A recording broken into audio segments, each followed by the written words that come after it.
This segment is sponsored by Monterey Mexican Bar and Grill. Monterey Mexican Bar and Grill is partnering with Jason Rumfelt for the release of his new book.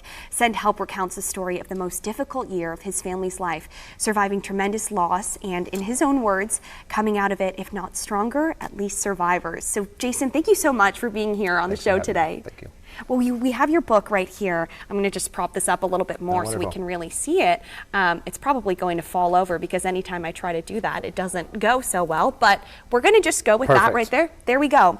But Jason, it takes a lot to really recount anyone's life story, I'm sure, and to put it into words, but particularly with your story. Can you tell me about why you were really inspired to write this book? It started, it was really a coping mechanism. It was a way to try to put on paper what was swimming in my head when everything was happening.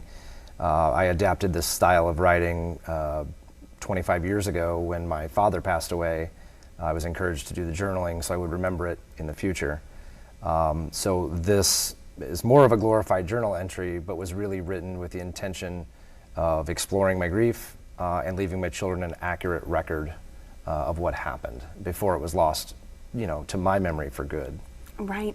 And then when it came to writing the book too, as you were recounting your personal life events, what was that process like? Did you have to stop a lot, or were you able to kind of write continuously in more of a cathartic way?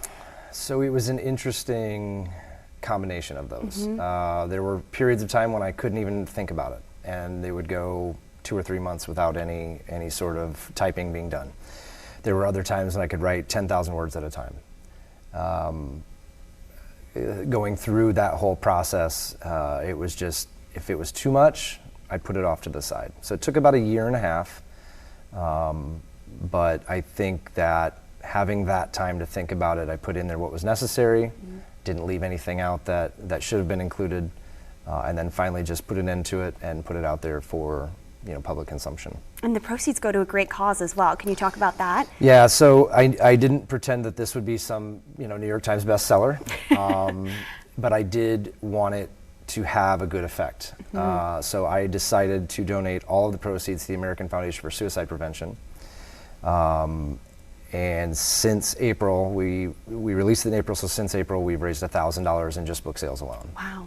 Yeah, so you've really been able to make that impact, and especially in the local community too, and with all these partnerships. And the latest partnership that you have coming up is with Monterey Bar and Grill to be able to have a celebration of you releasing this book. So can you tell me about that and how that's going to work? Yeah, so we collaborated with a brewery called Evil Check here in Mishawaka. We came up with a beer called Local Lifesaver, and they are donating the proceeds of that beer to the American Foundation for Suicide Prevention, specifically the Indiana chapter. Great. We released that beer Saturday and did a book signing in tandem. Well, congratulations with that too, because as we were talking about, that's a big undertaking to make that all happen. It was a lot. I have to thank my friends over there for pulling together, having the idea, the wherewithal, and really making it happen, because it was a very successful event, and I'm very proud of the results. So with that beer, we can also take it other places.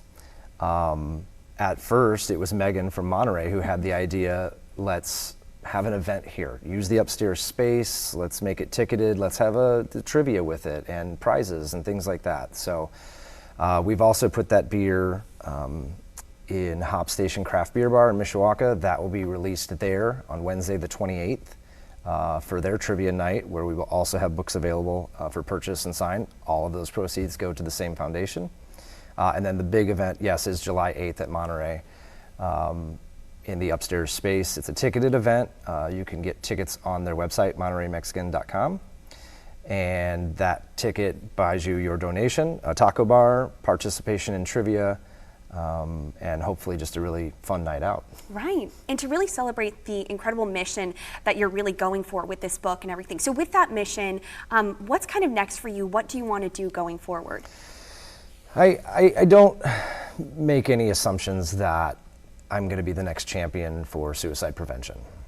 It is a cause near and dear to my heart. As anyone who read the book will quickly understand, I have unfortunately too much experience on the subject.